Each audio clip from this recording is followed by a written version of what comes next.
Pengguna kursi roda dilarang masuk area Stadion GBK berujung pengelola minta maaf. Pengelola Stadion Utama Gelora Bung Karno, GBK, menjadi sorotan gara-gara petugas keamanan melarang seorang penyandang disabilitas pengguna kursi roda memasuki area stadion. Video kejadian ini diunggah dalam akun Instagram Koalisi Pejalan Kaki yang mendapat respons negatif dari masyarakat. Menanggapi insiden tersebut, pengelola Stadion GBK akhirnya menyampaikan permohonan maaf. Direktur Utama Pusat Pengelolaan Kompleks GBK Rakmadi Akusumo mengatakan, pihaknya telah menghubungi Abil Aswad untuk memohon maaf atas kejadian tersebut.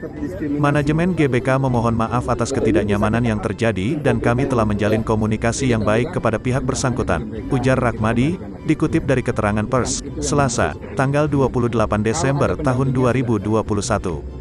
Rakmadi menambahkan, pihaknya telah melakukan evaluasi internal dan mendisiplinkan petugas yang mengadang Abil masuk ke kawasan GBK yang sering digunakan oleh warga untuk berolahraga. Mandiri kenapa harus didampingi? Kan itu olahraga. Olahraga. Bukan kita ini bukan orang sakit, Mas, beda. Iya, betul. Kalau kita non disabilitas. Beda. Oke. Kalau stroke mungkin ya. Kalau stroke memang termasuk disabilitas, tapi kalau stroke kan dia harus didampingi. Kalau kita non disabilitas itu beda loh gitu loh. Kita bukan. Ini kan di sini peraturannya kan kendaraan ini kendaraan yang bisa melebihi kecepatan kan. Betul. Nah, inilah kurangnya, mohon maaf, inilah kurangnya edukasi untuk para petugas. Betul. Jadi jangan sampai seperti ini terulang. Ini baru saya mungkin ya, nggak tahu yang lain mungkin ada yang ngerasain juga atau enggak, saya nggak tahu. Karena saya aja yang speak up seperti ini kita merasa terdiskriminasi kalau misalkan ada larangan kursi roda masuk. Sedang kursi roda ini kan bagian dari tubuh. Betul. Ya, oke. Gitu, Mas.